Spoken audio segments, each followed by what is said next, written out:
it behooves us to understand what is meant by thou art the Christ, the Son of the living God. Because on the heels of that, Jesus also said something to Peter that was extraordinary. Once you come to the realization and embrace thou art the Christ, the Son of the living God, and understand that, then he shows us what we have access to. He shows us the magnitude of influence and power that we have in the earth. When he said, thou art the Christ, the Son of the living God, as we've said for the last few weeks, he was saying that you're Messiah, you're human, you are Elohim.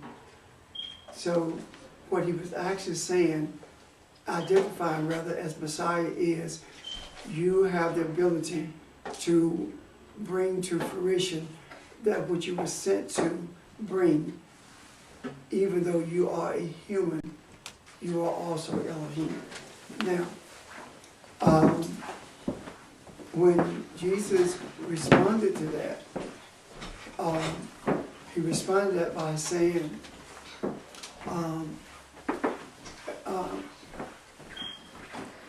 Peter, son by Jonah, that's Peter, son of Jonah, he said to him, flesh and blood has not revealed this to you, but my Father which is in heaven. And he was referencing the understanding as to who he is. What he's saying is that you did not think of this, and this is not something new. This is a revelation. This is something revealed to you.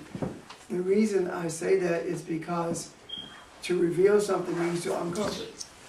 It doesn't mean that it's something new. It's new to you because you've never seen it before, but it was always there.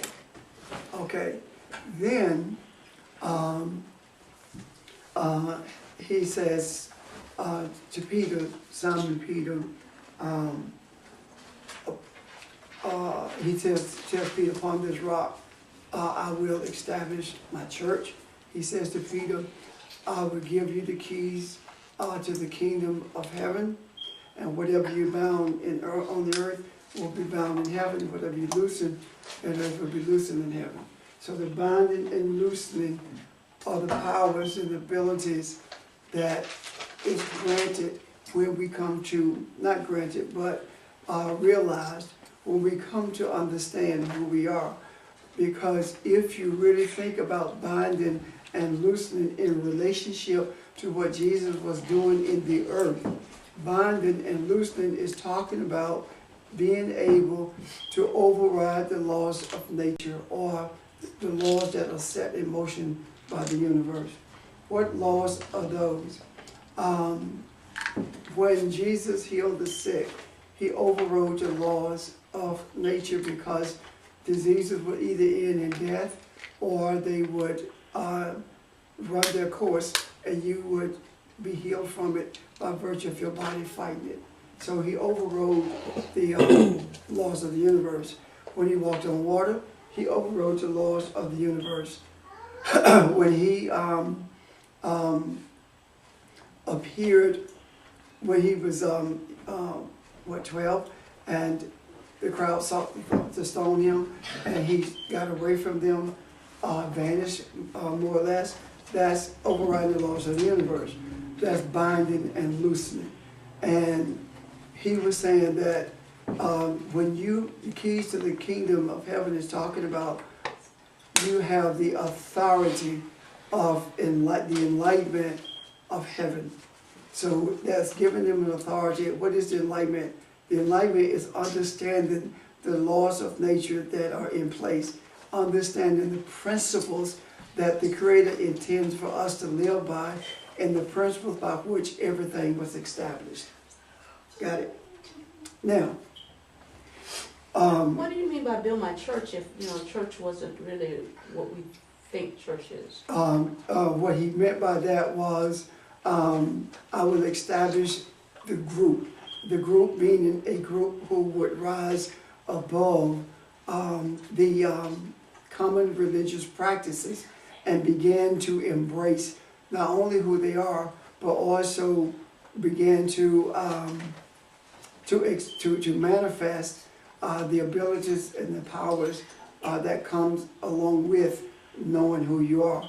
The word church is eta, E-T-A, in the Aramaic, which means a group or a group that has been assembled or brought together. It has, what happened with this whole concept of church, without us really thinking about it, is that we mankind became idolatrous. How did that happen? Became idolatrous by virtue of saying that this word, that ecclesia from the Greek, eta from the Aramaic, translated as church, is a physical thing, because we make statements like, I am going to church, and we go to a building. You see what I'm talking about? So we are actually saying, I am going to eta.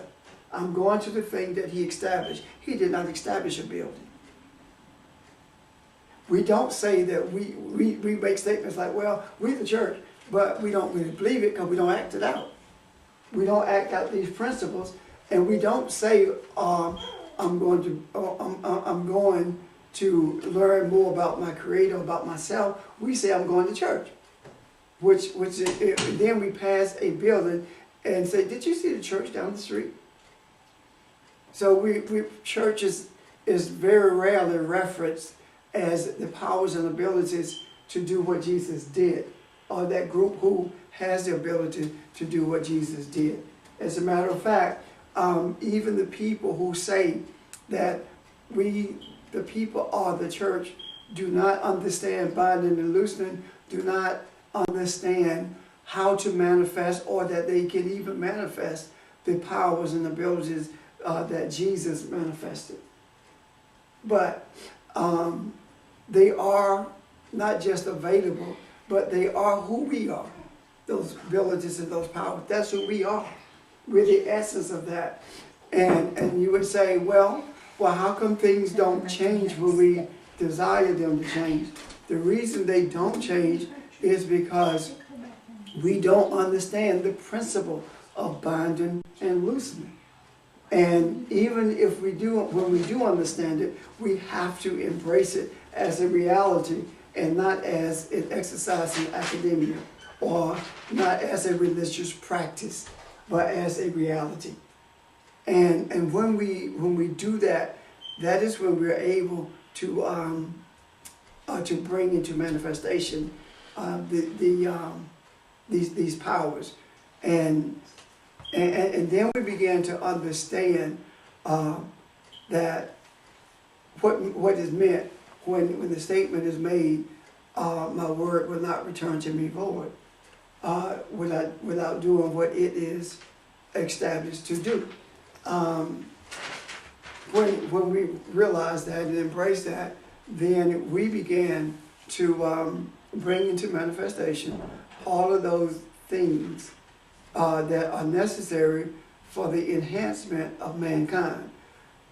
Food, water, and shelter does not enhance mankind. Food, water, and shelter maintains the house, the body that mankind lives in. You understand? The spirit, the house.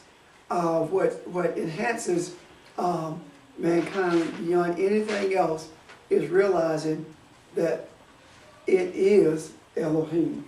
Why? Because when you come to the place where you realize that you're Elohim, you get to a place where there are times when you are able to make the statement, you haven't eaten, no, the bread that I eat, you know not of. So your body is being sustained by your spirit as opposed to having to depend on the earthly stuff for it to be sustained. Okay? Any other questions about that? I know that you have not been here with this, but you understand where I'm coming from. Okay, so I believe that we are no longer on the precipice of change by virtue of embracing who we were created to be. I believe that we are that change.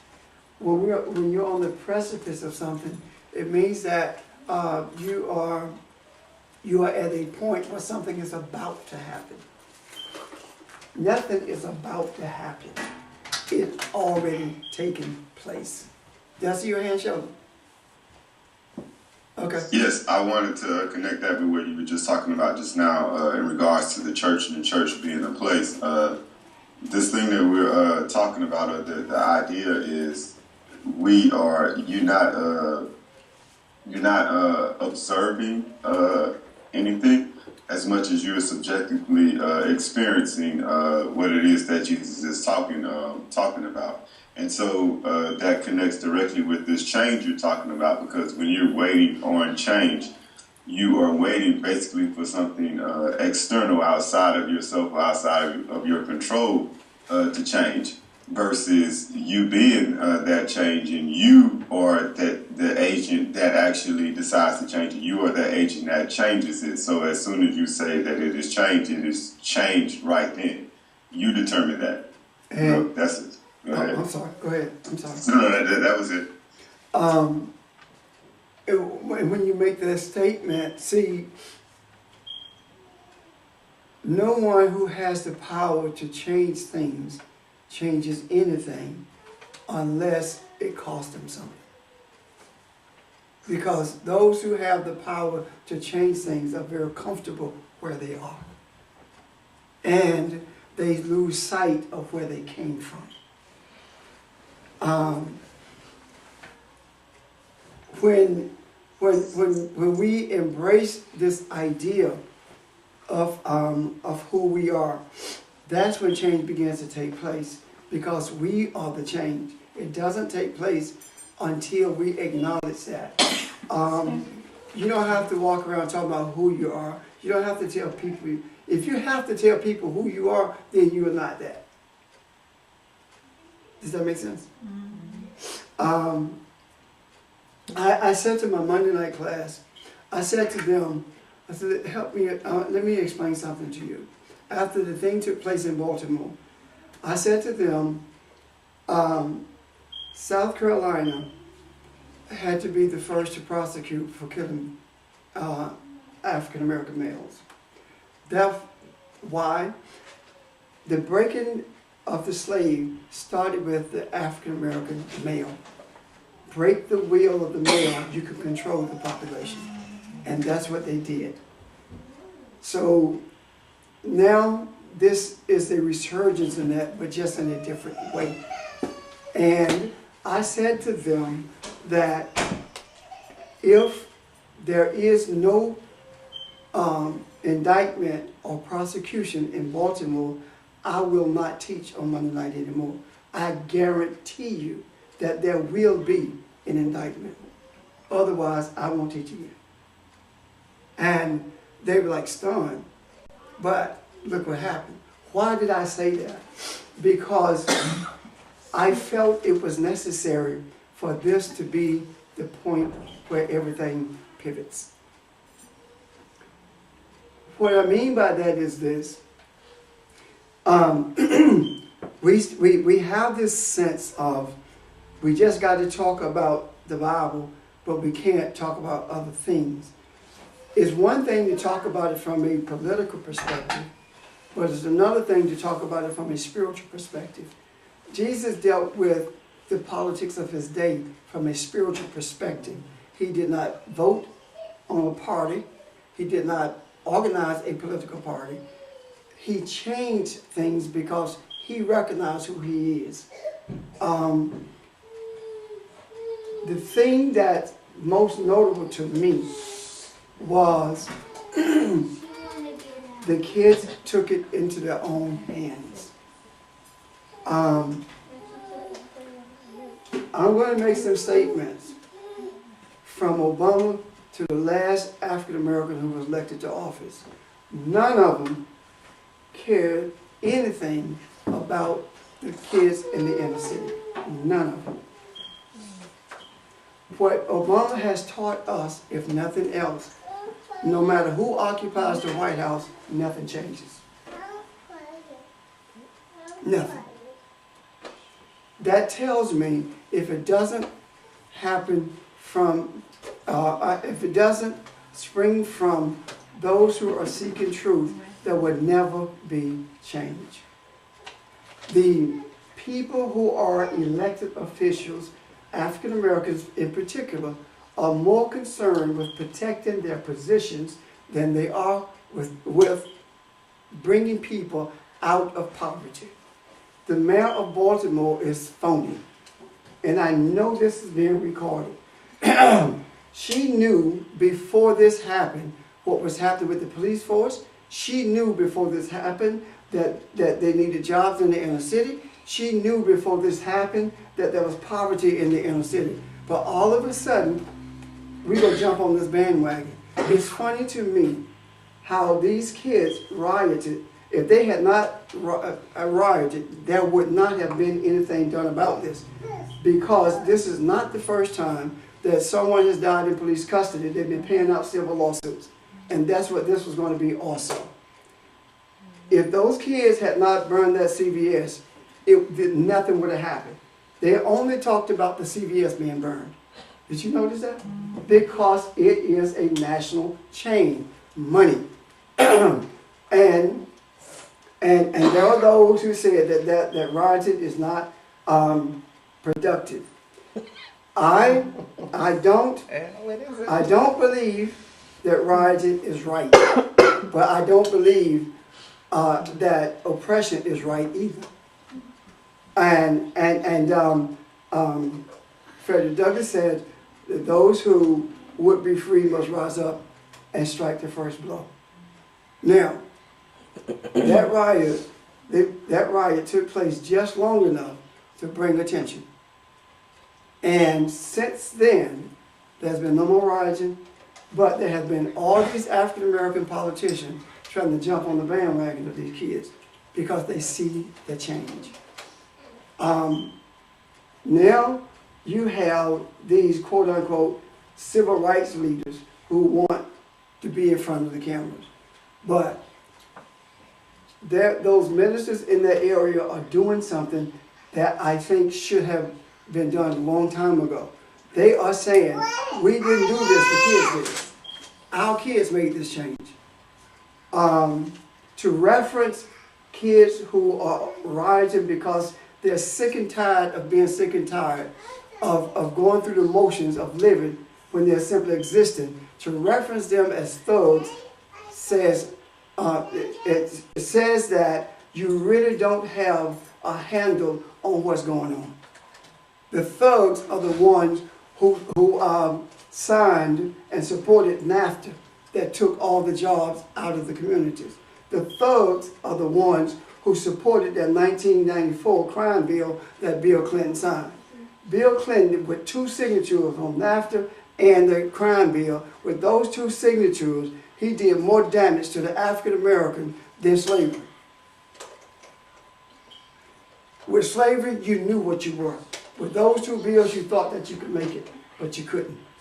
And now Obama's pushing this other, whatever it is, bill. So what I'm saying to you is, when you begin to recognize who you are, you understand it is not the politicians who makes the changes.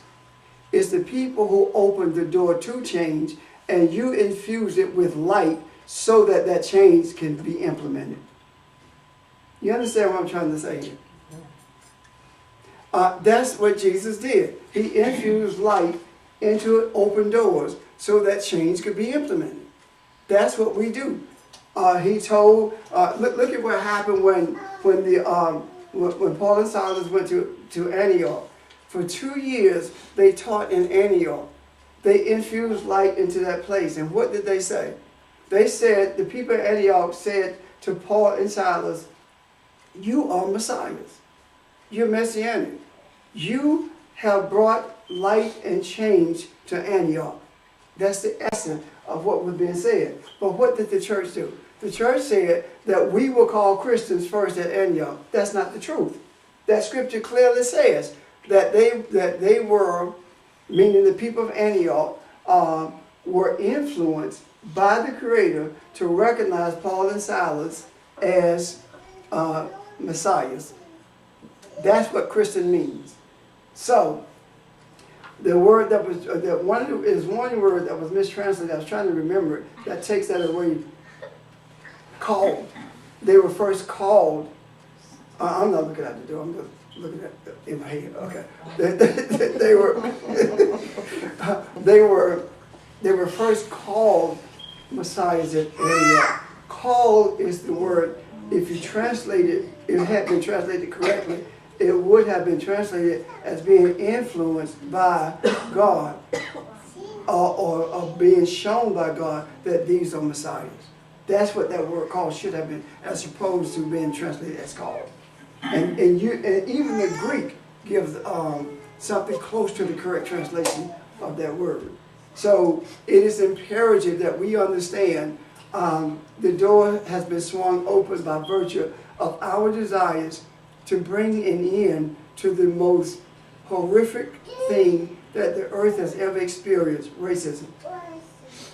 And when we bring an end to it, it has to begin at its root, South Carolina, and spread exponentially.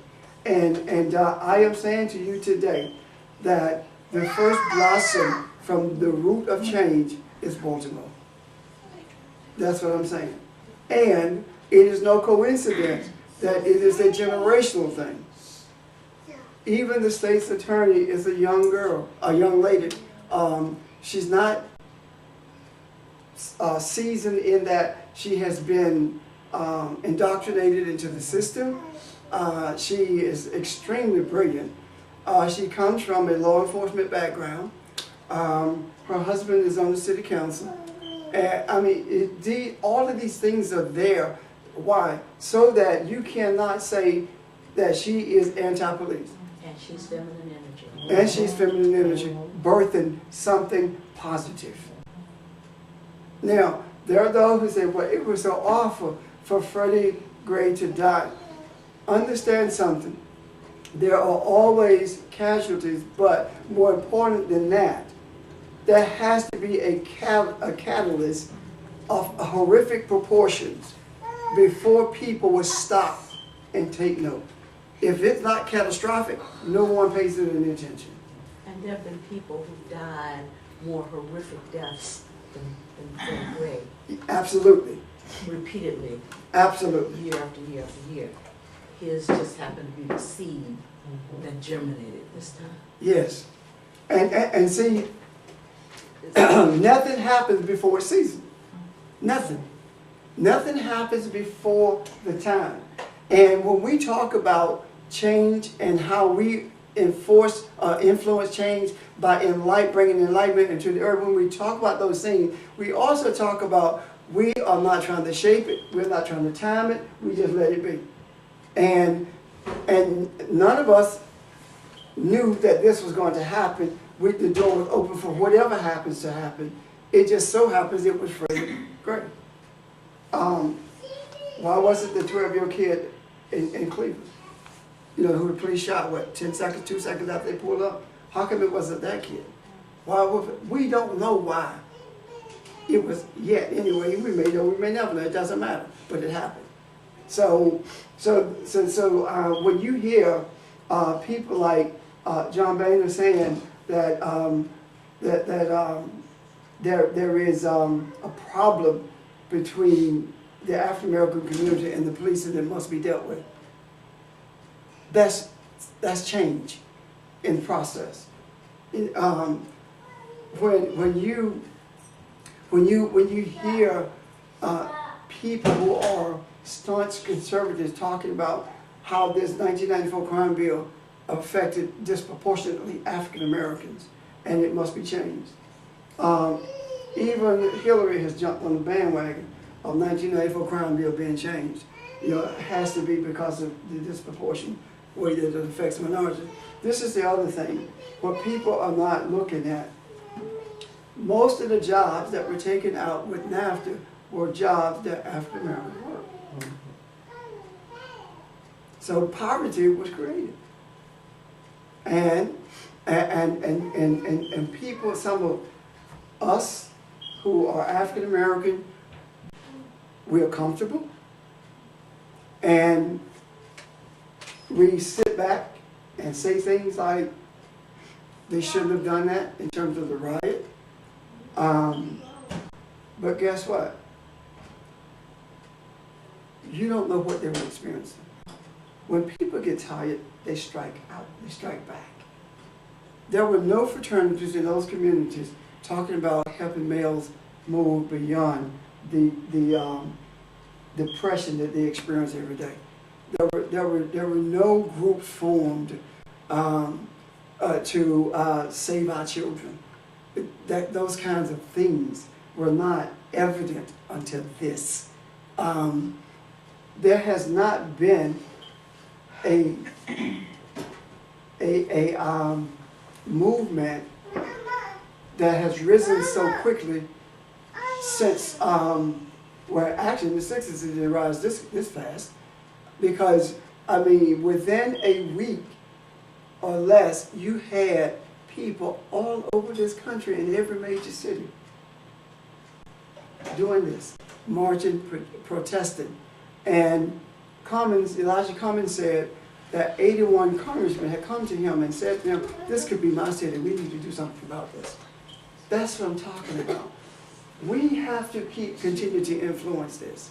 And again, I do not like them being termed as thugs, because if they are thugs, then we were thugs in the 60s. If they are thugs. But they were doing the same thing we were doing, fighting for change. Fighting for change. Now, yes, there are some who were involved in that who didn't want nothing but to steal some stuff by looting. Yes. And they should be put in jail. I have no doubts about that whatsoever. No qualms with that whatsoever. That there are those who threw the Molotov cocktail, yes, they broke the law. Yes, they did. They broke the law. But guess what? Sometimes if you don't break the law doesn't pay you any attention. And the policemen broke the law when they arrested Freddy Gray. At least nobody died when they when the ones who call thugs broke the law. But when the policemen broke the law, somebody died. So and I do agree with them that thug is the new word for the N word. That's the word that's tossed around now when it's referencing us as black males. So this whole paradigm has shifted in such a way that I'm beginning to see how effective it is when you embrace the essence of your being, as opposed to waiting for something to happen, waiting to embrace it, or waiting until we transition from these bodies with the expectation of being one with, as opposed to realizing that the obligation of the commandment is to be one with now. Because to be one with now brings about experiences that some people have never thought of, have never had. And I believe that, I said this before, I said it again, I believe that powers do not change unless it costs them something.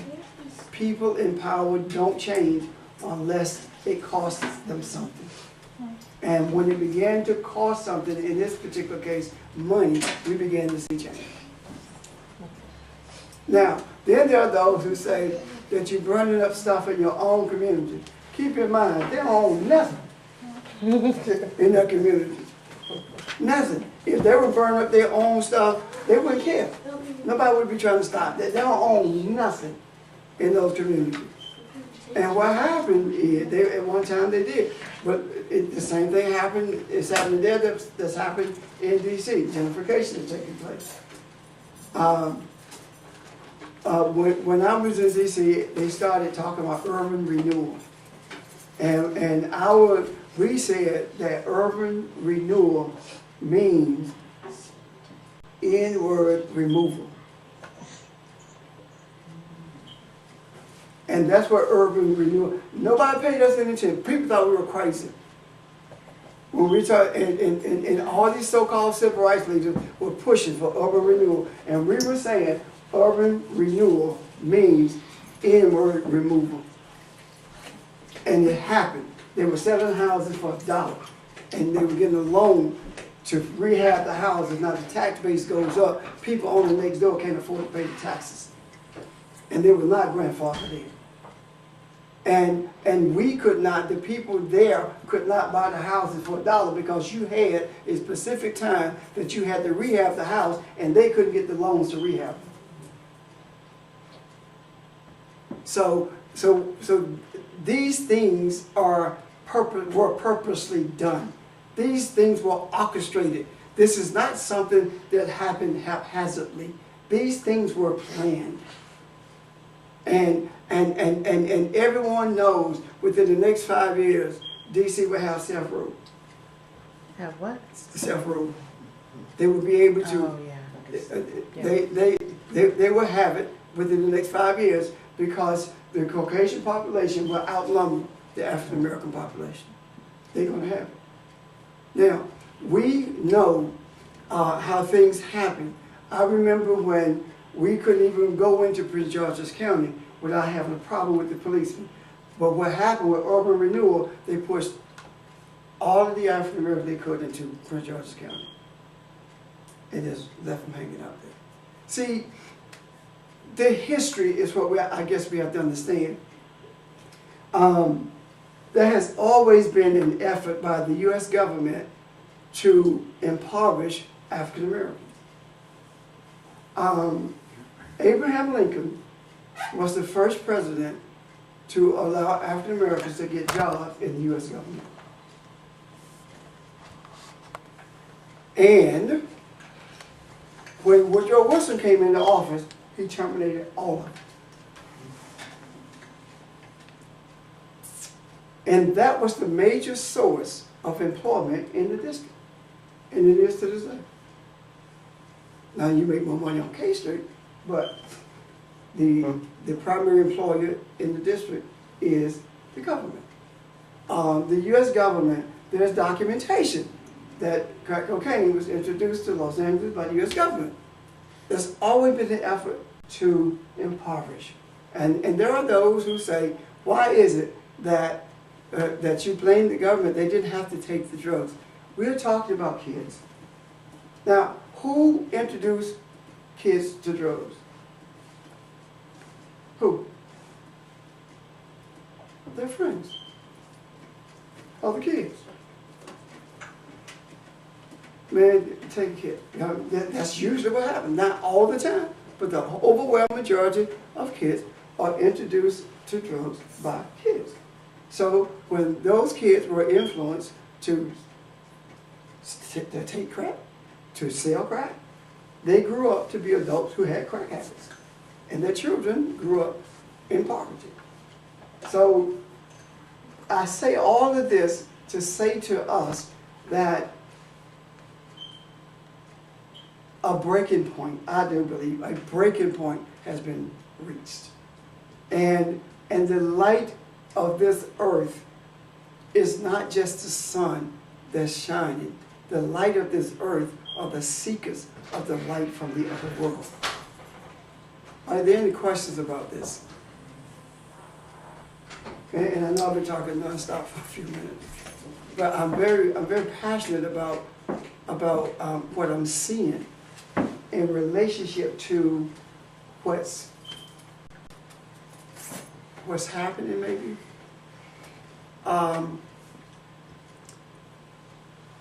And I know that I told you last week there were some things like, further down in the scriptures that I wanted to talk about today.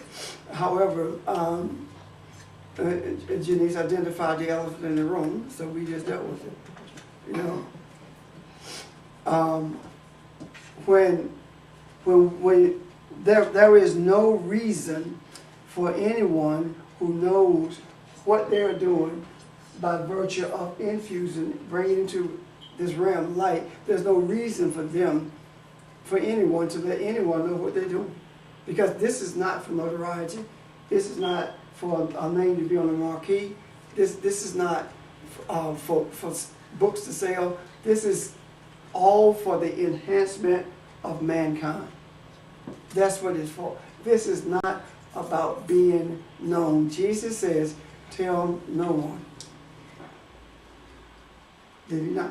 Mm-hmm. Tell no one who I am, basically is what he said. He did not say, don't tell him I'm Jesus. He said, do not tell him I am Messianic. Mm-hmm. I am the Christ. Isn't that what he said? Yeah. Mm-hmm. Do not tell them that I am Messianic. So, if we are indeed Messianic, then there is no need to tell anyone. But there is an obligation to be the expression of it so that mankind's suffering can be at least minimized, is not obliterated at some point.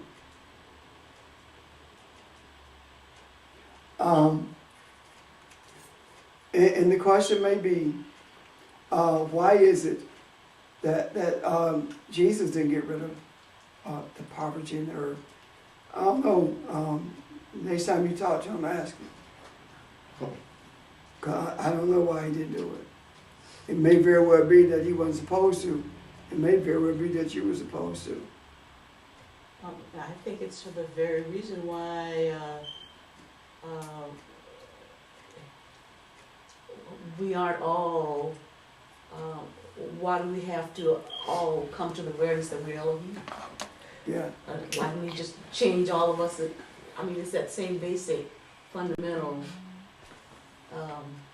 reason. If somebody else can do it for us, what's the sense? We don't value it, we don't appreciate it, we don't, it has no worth. Absolutely. I mean, I look at it, I connect what happened in Nepal to what you just said and to what happened in Baltimore. All of these things are rages. And the earth is expressing its rage. Everything on earth has come to a place where the energy flows are saying, if you don't influence us in the right way, or it in the right way, then it will push you to the place where you will. Man does not respond to things that's just given to it. Man has to be pushed in a corner and fight his way out of it. Do you think that was the first earthquake in Nepal? There has never been one before. The difference is that the people are so disconnected from nature and been influenced by the West to the extent that they build these houses like Western houses, but they were not accustomed to living in. And they cannot withstand it, and they don't know when it's coming, so they cannot escape it. They don't know when tsunami is coming, but the animals do. Animals know when earthquakes are about to occur. How do they know that? And man at one point knew it, but we have become so educated until we've lost our sense of oneness with nature itself. In other words, if we have lost our sense of being the rulers of this kingdom, the one who set the boundaries of the principles for this kingdom called earth. The Creator said, dominate, did he not? So but what's happening is we are allowing, man is allowing itself to be dominated by the laws of the universe or of nature. He's allowing himself to be dominated when that is not necessary. That does not necessarily have to take place. Last Monday night, I was on my way to the class. I got a phone call. You might need to turn around because it is raining so hard here in Gadsden till you cannot even see in front of you, and it's thundering and lightning, and the lightning is striking the ground. I mean, it's just a horrific storm. And my response to that was, "Don't worry about it, I got this." And I continued into Gaffney. And when some of the people came to class, one in particular called me, said that after they got off the phone, in less than 5 minutes, the sun was shining. And one lady was leaving work and was dreading going out in the storm. And just as she left, she got ready to leave, the sun was out. And she said that, "Remember you did that." But they knew about the class. So there were those who would say it's coincidental, but you cannot believe in the Creator and believe in coincidence. They do not go hand in hand. Everything is orchestrated. So, and there are those who would say that I am crazy, but that's fine. I would rather be crazy than dumb. So, any questions? Any comments? Will you scratch your head or raise your hand? Scratching my head, sir. Okay. Then we go to the 21st verse. And Jesus says, and it says that from that time forth, that's just the time when they discuss who he is, right? And Peter received the keys to the kingdom. It says, from that time forth began Jesus to show unto his disciples how that he must go unto Jerusalem and suffer many things, and suffer things of the elders and chief priests and scribes, and be killed and be raised again on the third day. Any thoughts about that before I begin to delve into it? Just the fact that he listed the quote unquote the authorities of the day that he had to suffer at the hands of, because these were the authorities of the day, the chief priests, the elders, the leading priests rather, the elders, the teachers of the religious law. They were seen as men of authority of the day. And so it's like the establishment in a sense of the day. And there was something in there, unless there's someone else who wants to, you want to speak to that? Go ahead, Sheldon. Yeah, something when he was saying, as far as going through all of this sorrow, is almost as if I am going to, when he talks about later on, it's like a bit of foreshadowing. When he talks about in the later verses, the human being almost dying to itself, etc., he's putting himself in that position to die over those elders, or what is the prevailing ruler, or what people view as being the prevailing ruler. He's going to die to that to overcome it. Okay, I can see that. Anyone else?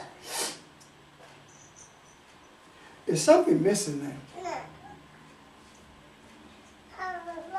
He did not say anything about Rome. About what? Rome. Rome? Mm-hmm. Yeah, he said he was going to the place of righteousness to suffer. He said, when he said, suffer many things that they of the elders, the priests, the scribes, he did not say anything about Pilate.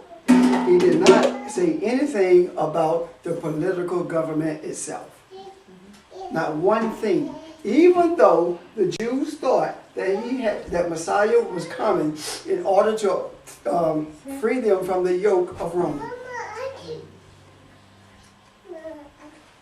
And the very people who were teaching them that Messiah was coming to free them from the yoke of Rome are the people who had them, who were maintaining the yoke that Rome had on them. Because the Roman government handpicked the priests. And the priest's responsibility was to keep the Jews, to keep the people from rebelling against the Roman authority.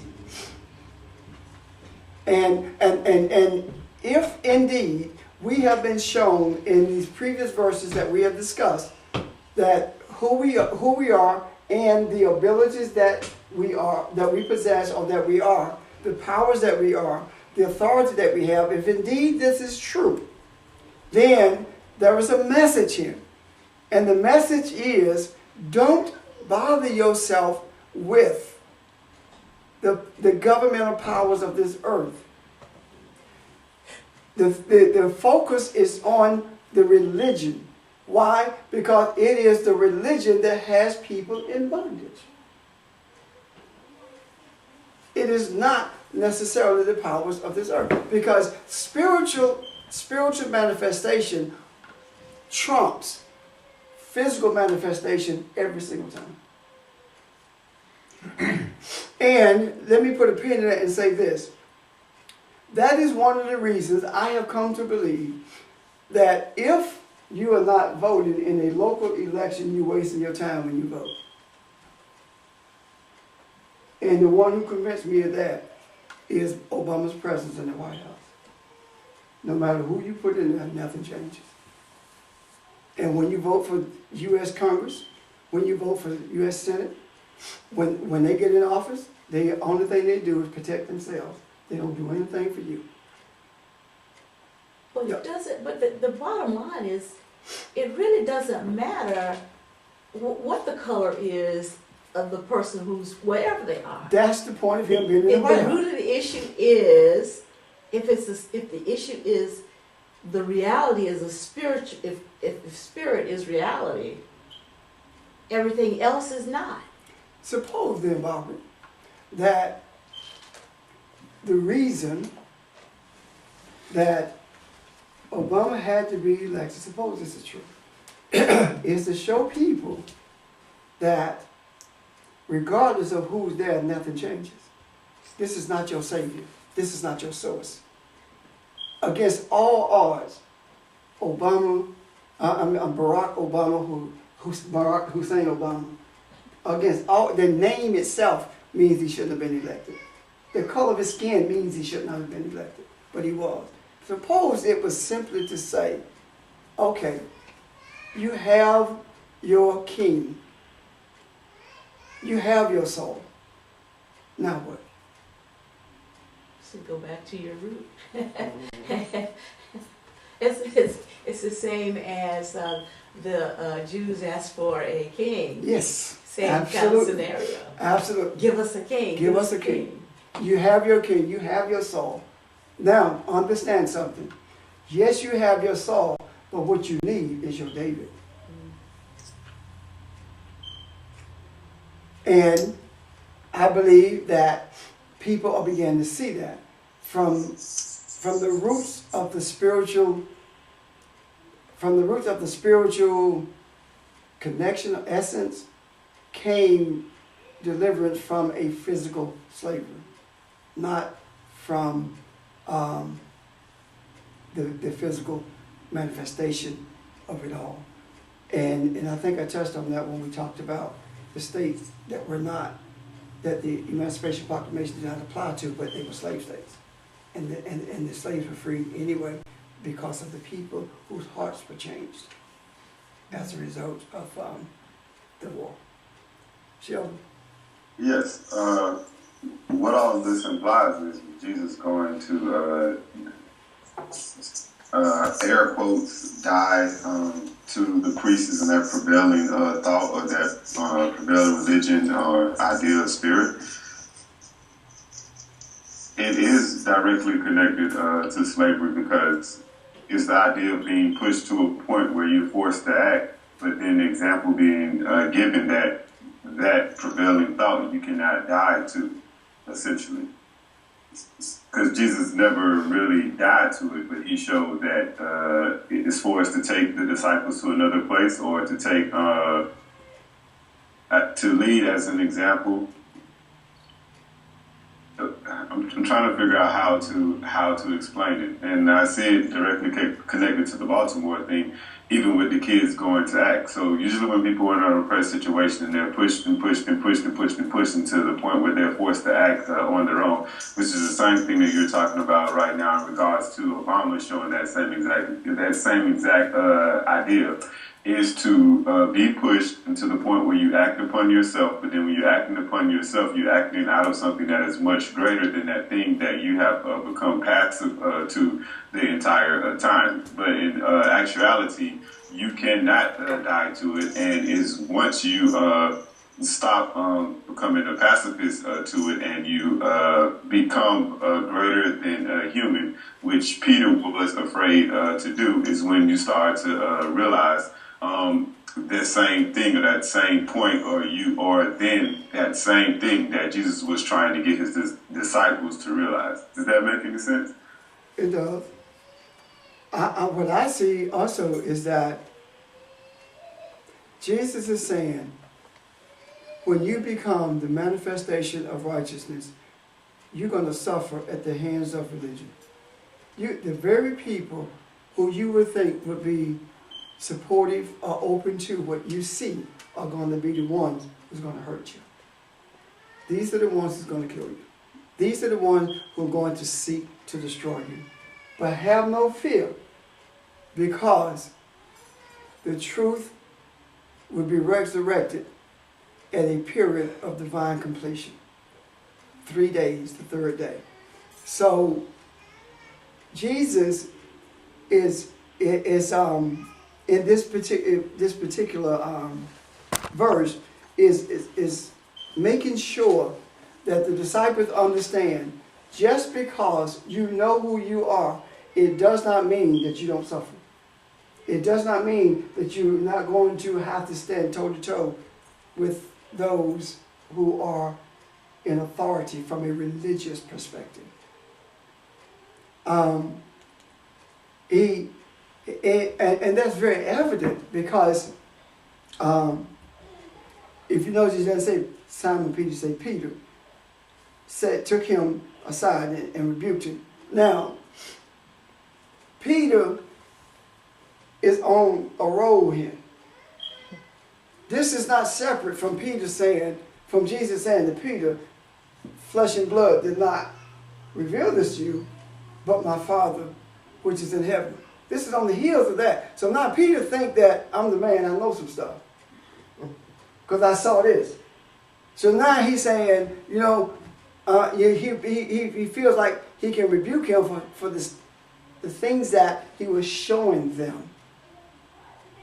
Which also says to us, simply because you recognize who you are, it doesn't mean that you're always in that place. Because there is that nature called human that you have to constantly be in battle with. Are you with me? So within the framework of these particular verses, there's a lot to be gleaned from them, but there is something else I want to look at for a second, and I'll show you in a second what I'm talking about. Okay, that's it.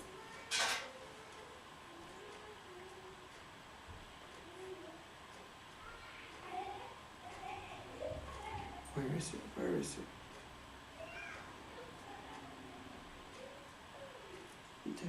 Where is it? Yes, give me a minute.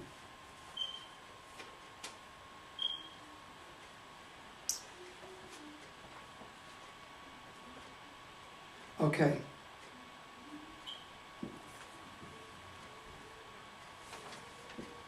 Here we go. And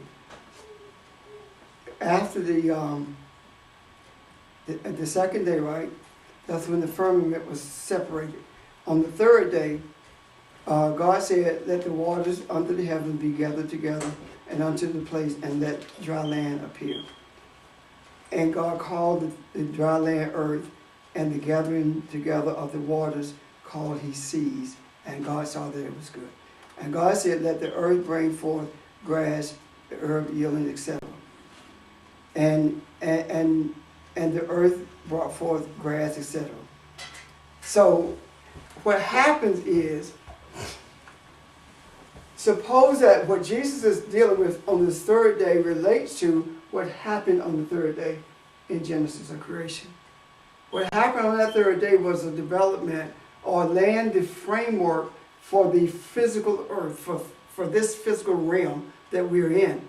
Suppose the resurrection of truth on that third day is actually talking about bringing the earth back into the balance that it had prior to what we call Adam's mistake or his desires. Can you see what I'm trying to... Do it again, I'm sorry. That the third day that he's talking about, and he will resurrect on the third day, suppose it's connected to the third day of creation, when the earth was brought into play, separating the earth from the waters, separating what was the framework for the natural world from the spiritual world, and bringing into fruition, also setting the framework for all of those things that was going to be necessary to sustain this physical man in this realm. What I'm saying is that even though all of these things were spiritual at this point, there had to be the physical stuff that we see. There had to be a spiritual framework for them prior to it becoming what it is. That's what I'm saying. And suppose the connection between these three, this third day, is the establishment of this earth consciousness, of the framework for it.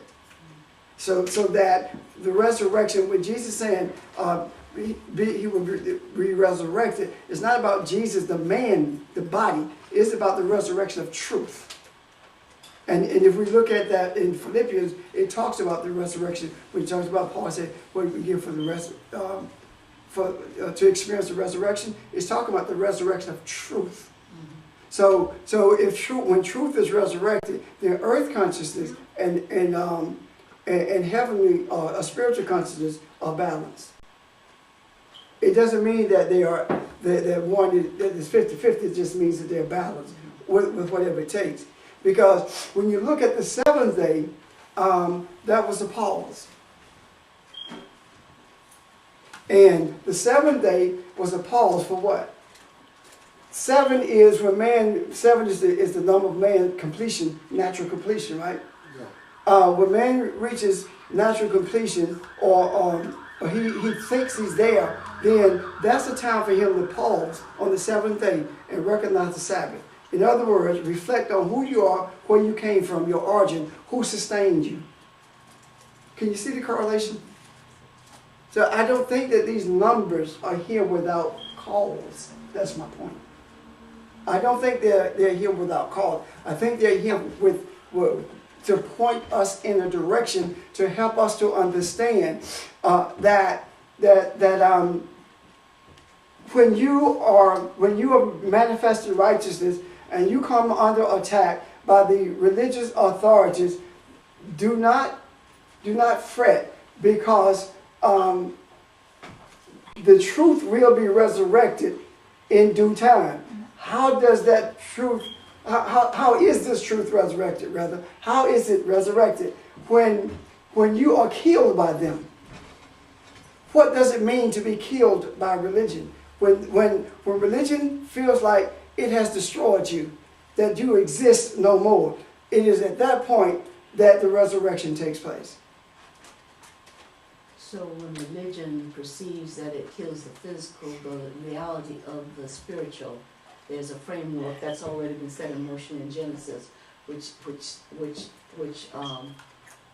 then comes into play. That's what I'm trying to say right now. It just overlays, Right.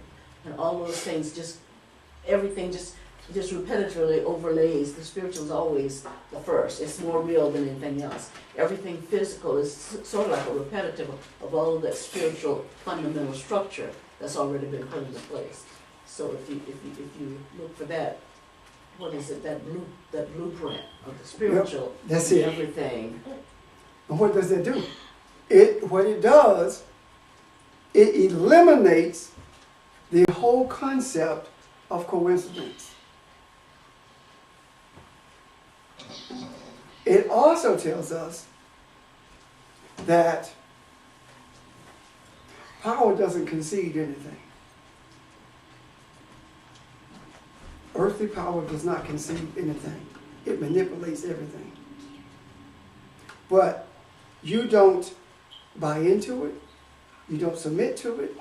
You maintain the righteous manifestation that you are, and you will see how you will rise above that, even with the resurrection of Jesus on that third day.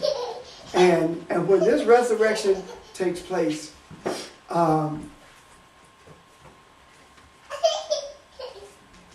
it will last throughout a generation.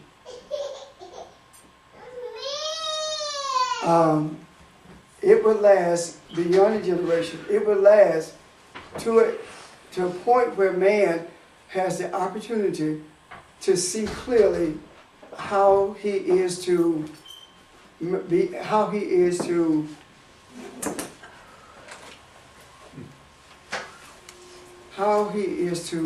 perceive himself. The day of Jubilee, 50 days. Oh, you remember? The 40 is the generation. The 50th day. What happens on the 50th day? On the 50th day, that's when on the day of Jubilee, that's when everybody's free, all slaves are free. That's when the land was laid bare. You know, every 7 years, supposed in the 50th year, you're not supposed to plant anything. You're supposed to let the land replenish itself, etc., etc. You know, the day of Jubilee. If that is the case, then what it's saying is, it's almost like that 50th day becomes, the day of Jubilee becomes a Sabbath. A point, not so much of reflection as it is being still and allowing to be replenished. Okay,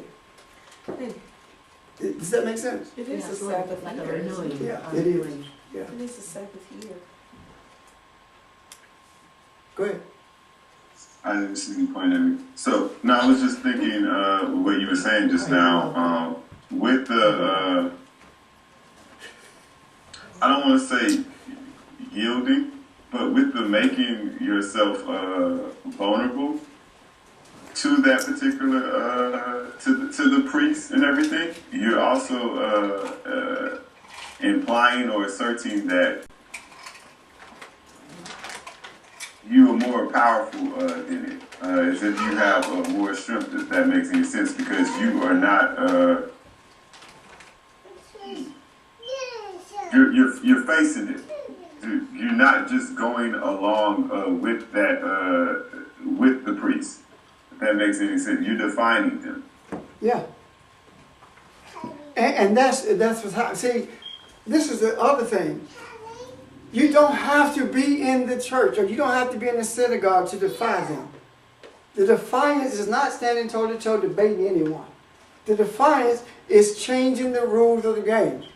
The defiance is overruling from a distance. It's not going in there saying, I'm right and you're wrong. It's establishing light in the earth without even having to deal with those things. And it's doing it within yourself. Go ahead. Sorry. Well, if it doesn't happen within self, and in terms of that individual that we see in this earthly body, if it doesn't happen, then you can't manifest it. So it has to begin here in order for it to be manifested, abroad. So it's like. This lady called me the other day, or yesterday, we was talking, and she said that the people, it's funny how those ministers who are in the class that I teach, they always going somewhere else to preach. And she said that actually what we're doing is spreading what you're teaching because they won't let you do it. And that's actually what's happening. So it's not having to stand toe-to-toe to debate anyone. It is kicking the foundation from under all of it without having to be there where it is. I thought it funny, last week I made reference to the fact that the hotel that I was in, there was this service going on, right? And that was the one in Maryland. And we left Maryland, went to, we didn't go into Philly, we stopped in Wilmington and got a room there.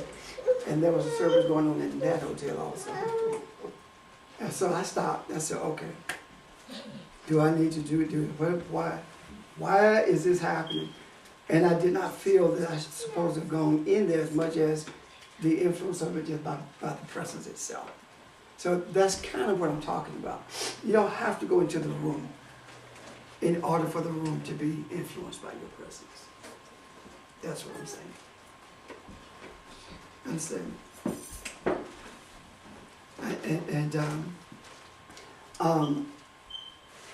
It is my contention that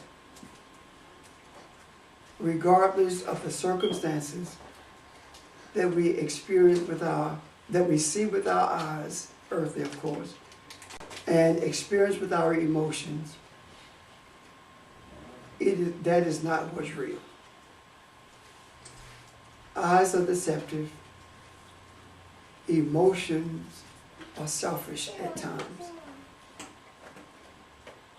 What's real is that what the scripture called the unction, or that epiphany that comes when you least expect it, but you know it's the truth. And you don't have to waffle about whether you should say it or not. You know it's there. This is the place where I believe we are supposed to be as men, mankind, as a unit. If Jesus could do what he did with those 12 people,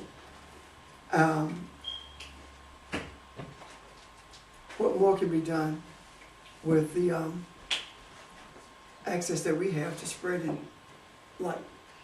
What more can be done with it? I'm going to give you an example of how the church itself has literally stopped people from thinking. It's so obvious. When you read the scriptures about the crucifixion, it talks about Judas, right? And the first thing that's obvious is that Jesus says that there will be 12 thrones, and then of course that's not talking about something to sit on, but he's talking about for the apostles, right? If it's 12, then what about Judas? He had to be talking about Judas. One thing. The next thing is this. Everyone preaches about and talks about how Judas betrayed Jesus, right? Jesus says to Judas, do what you must do it quickly, right? Because he knew what he had to do, right? Yeah. Remember? Yeah. So if Jesus knew this, how could he be betrayed?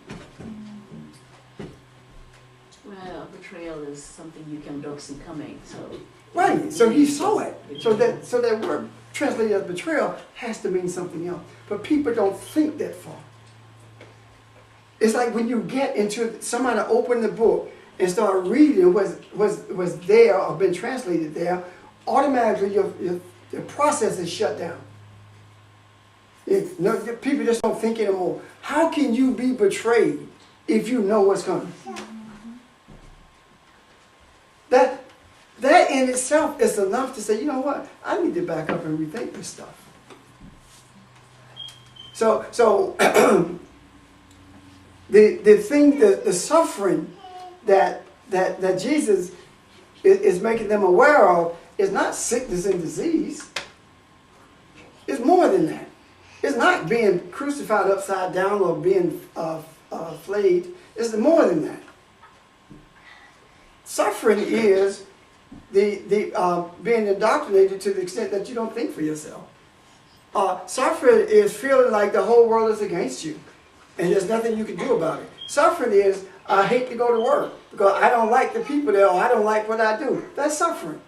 And that's self-imposed suffering. Because if you truly believe that you are where you're supposed to be, based on the Creator, then you cannot possibly believe possibly say, Lord, why am I here? You know the reason you're there, because He got you there. And the moment you began to get settled there, that's when things change, doesn't it? I remember the job there, the other place over there, the insurance place. The moment you came to grips with it and said, you know what, it doesn't matter what happened, you moved. And then the same folk came and followed you. But anyway, so suffering is like complaining about anything. We are taught through religion to complain. And we're taught that surreptitiously. How? By praying. Go pray about the situation. What you saying, go complain about it. And then every Sunday you can come on up and pray about it And complain again. But this time you can complain at the altar. Yeah, with all the rest of the complaining. And what happened to those who complain? They get swallowed up in earth consciousness. It swallows them, and when earth consciousness swallows you up, now you are in the bed of the beast, and your senses about spirituality have been dulled. Isn't that something? Well, most of the prayers that were taught or that are practiced are very manipulative. Yes. It's kind of like, I'm going to go through the scripture and remind God of why He's supposed to give me what I'm asking for. Yeah, absolutely. You know? And if He doesn't, You owe me. then if He doesn't, Good Christian. if you don't get it, then what happened? Why am I being punished? I rent the tithe. I go to church every Sunday. I feed hungry people. So what you're saying is, you're trying to purchase what you want by going to church, by feeding people, and by renting the tithe. So you're trying to purchase it. Well, then you hear something like this, maybe. That house you want, I'm not a realtor. So you can't purchase that from me. So don't come to me with that. The issues that we face, the problem we face, why you go take them and lay them at the altar when that's where they came from? You have to explain that. Don't take them to Jesus because He gave them to you. The obstacles that we face are to strengthen us. They are to push us to a place where we search for light. So you're saying, take them back. Take them Yeah, back. you said leave me alone, God Almighty. But then you step away from that and say, whatever it takes, Lord, I want to know the truth. Then you say, okay, here, just take this. Nope, except for this. So why are you going, if I give it to you and tell you it's going to strengthen you, it's just like going to the gym and you got a spotter and you're doing a bench press and when you put your hand around the bar, you say, it's when you lift it off, you give it right back to him. It does no good. And that's exactly what we've been doing. Because He said He created the light and the darkness, didn't He? Well, that's why there's no change, because Right. the universe doesn't know how to respond to us, because we don't know how to respond to us. We don't know what the heck it is we want. And honestly, the only thing that any of us should ever want is truth. To be enlightened. That's it. Because that was a major promise. If you see, My point though, I just heard what you said. That's what we want. And with that wanting truth and enlightenment comes the challenges, comes the experiences, Absolutely. comes the opportunities to go through whatever to see the truth and the enlightenment within. But it's when those challenges come that we don't want to deal with it. And that's my point. My point is, okay, I want truth, I want enlightenment, but I want it on my terms. Right. I want it if I don't have to go through the rain. Give me the umbrella, and I want the umbrella every time. And I want somebody to hold the umbrella for me. I don't want to have to hold the umbrella myself. I don't want to have to remember to take the umbrella in the rain. I want it every time it rains for somebody to automatically snap it up.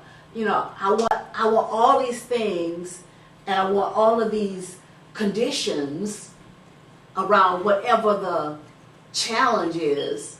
I want somebody else to remember to put all these conditions in place to protect me through this challenge, or through this experience, or through this storm, so that I have nothing to remember, I have nothing to do but walk through it, which teaches me nothing, which I get no strength from, and so, what the heck?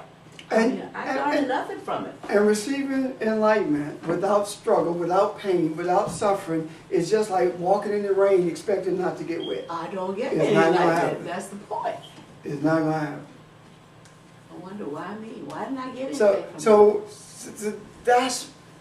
that's what Jesus is talking about here when he's talking about the things that they suffer at the hands of these religious authorities.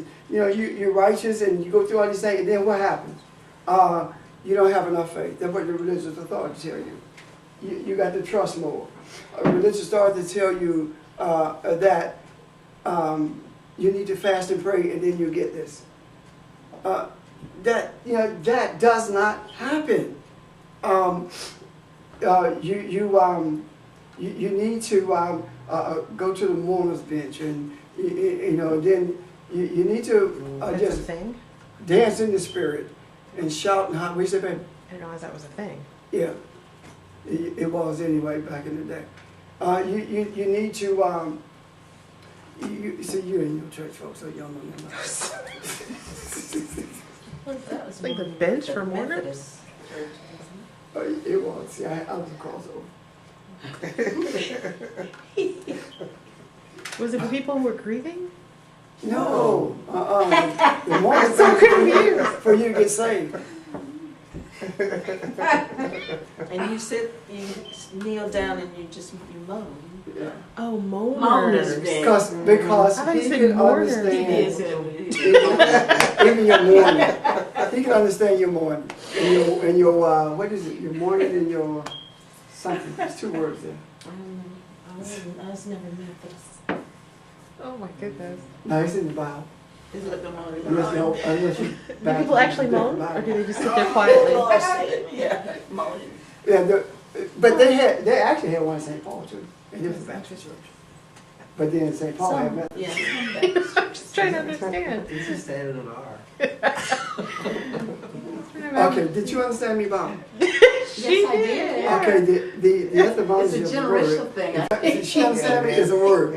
No, I believe you. It's a word. I'm You just trying to just don't imagine understand. people like My- moaning quietly at church. No, not quite. Well, they No, would moan they don't- loudly? it- Really? Sorry. It's just I was it's a about foreign to say concept. people do nothing but moan at church as it is. I know, but they have a special bench for it. That's what's blowing my mind. I'm sorry. I'm derailing the You can't conversation. moan. You okay? It's Okay. unusual. You missed out on And to be honest with you, Thanks, Mom. do you know where it came from? You know where it came from? it. It wasn't real, so you didn't even have it. It came, you know the little praise houses that they had on the plantation? Next to the church where the slaves went to the praise house? Mhm. In those praise houses, what they did, they called on the ancestors for direction, for freedom. And that came from Africa. And it was transformed as they began to buy into this thing called Christianity, into this mourning thing to be saved, to be delivered. So it actually does have an origin. Sheldon. I just had a thought. about praying one to in the how long? ancestors. First one in how long? Go ahead. Did you suck your teeth? I may be Go ahead. I can't tell me that your mind gets stiff. The thought I had about these the ancestors. You think of ancestors as being someone from the past, and I was just wondering. Of course, I know how we judge that idea of ancestors. We look at the people that came before them, but with how they were to transverse time. Why does that not also mean that they were talking to their higher selves and talking to that which was in the future as well? Kind of like how when we have when we think of all of a sudden we have an epiphany how to overcome something, but then in the future you're thinking back on the past about how you overcame something. You know how I see that? As the other realm, where all the ancestors are, right? Mm-hmm. As being like the ocean. Mm-hmm. And as long as they were in that glass, the container, there was a wall between them and the other world. Mm-hmm. But the moment that they were dumped out of that container, they became a part of that ocean again.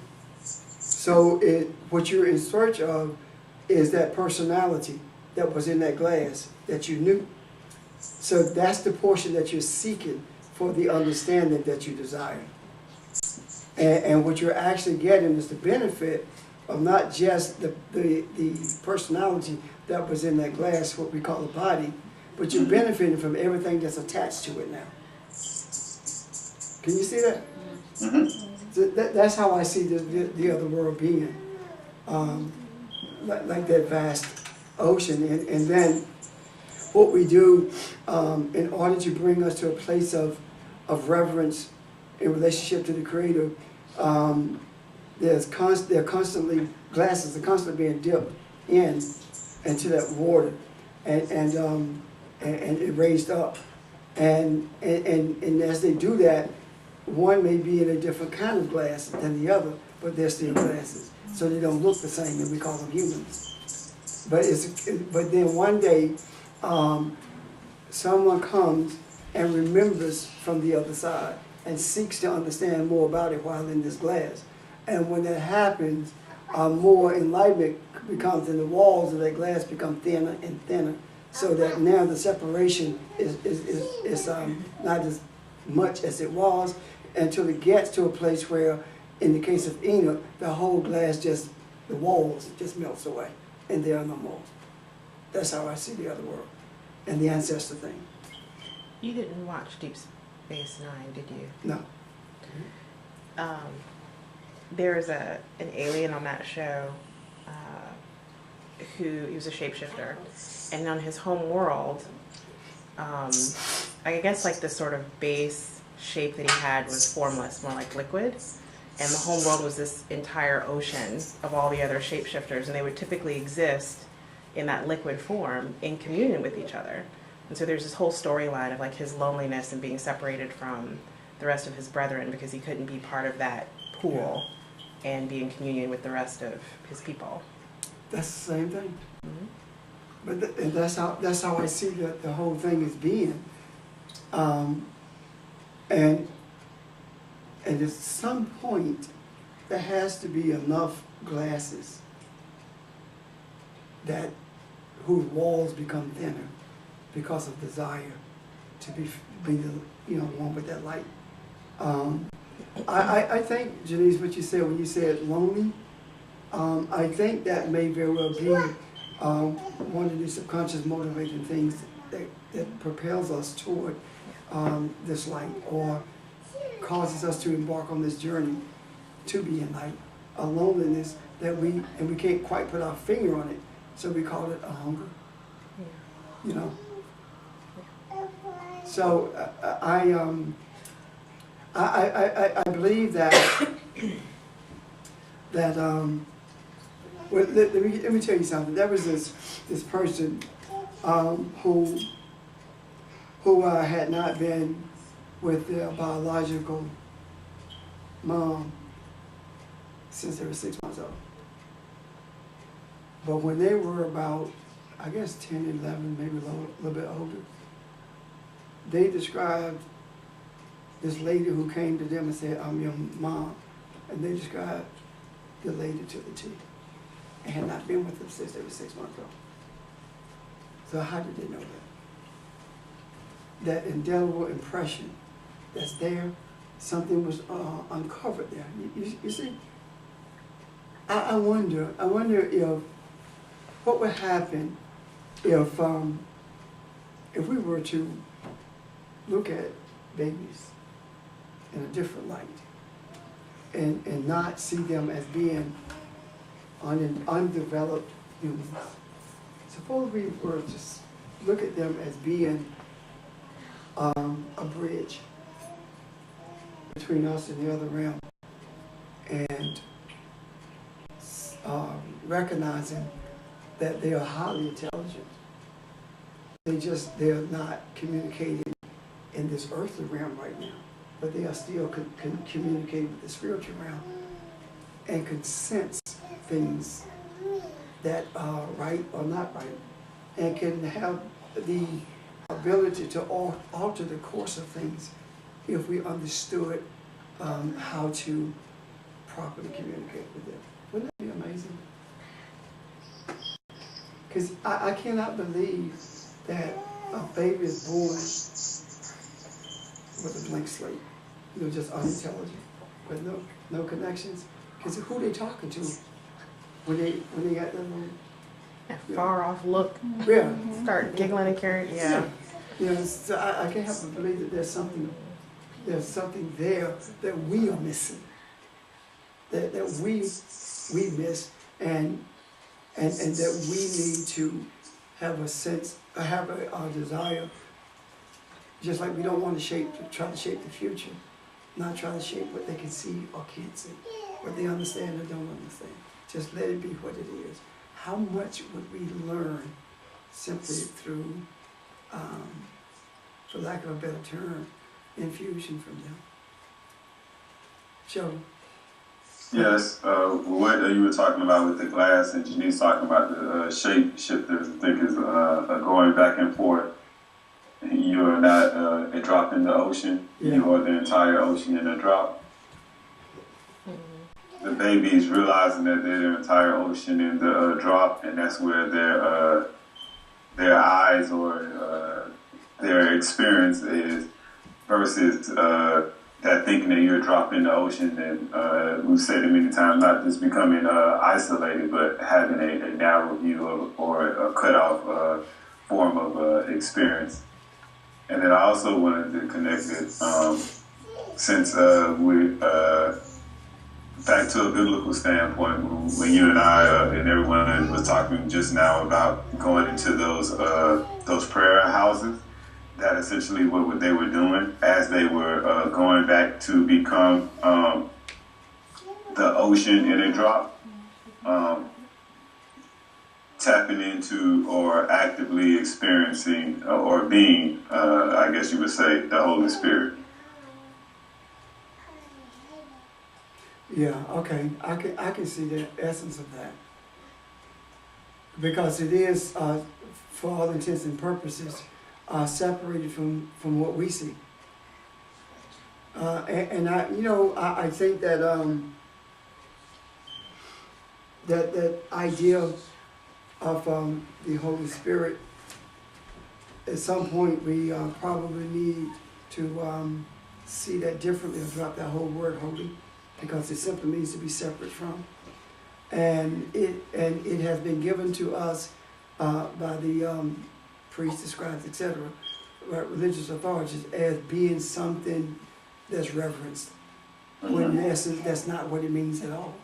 It just means to be separate. So the prayers that you were talking about, the terms that were used, the bumper sticker slogans, become a tool of manipulation, so that we begin to apply divinity to things that are not divine. We began to see, to speak like a separate spirit, like Holy Spirit, and the universe is separating us from that which we just described as the spiritual realm, because we are constantly saying separate spirit as opposed to spirit itself. If it's true, and I do believe it is, that the universe responds to what we put out there, and it responds in the way that, in the manner that we put it out there, then the more we use that term, Holy Spirit, the greater the divide becomes between our thought patterns and between our oneness with the other world. Because if you're constantly speaking about being separate, when will you ever be one with?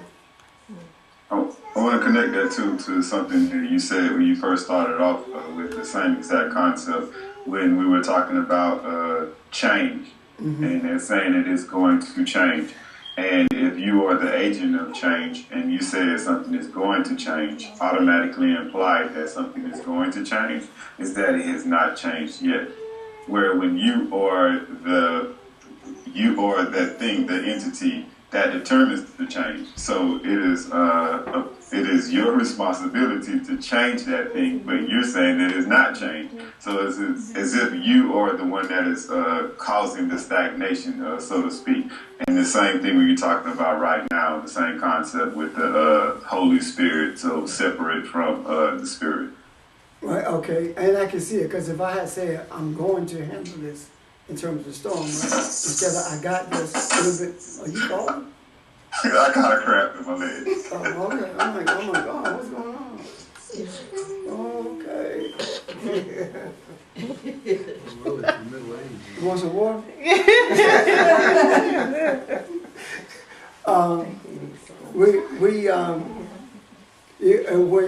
Instead of saying I got this, it's the implication that I got this and it's going to turn out the way it should, as opposed to I'm going to handle this, which means that you're constantly going to do something, you never get it done. Yeah, you just prolonging your experience through waiting on yourself. Yeah. So terminology is important, and I suppose that's one of the reasons that one job should be heaven earth will pass away, but it's taken away from this word. So it's important. It simply says that what you say is extremely important.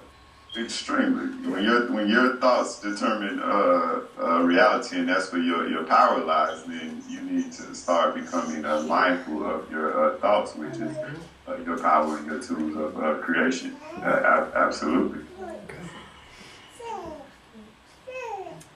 Okay, are there any more questions?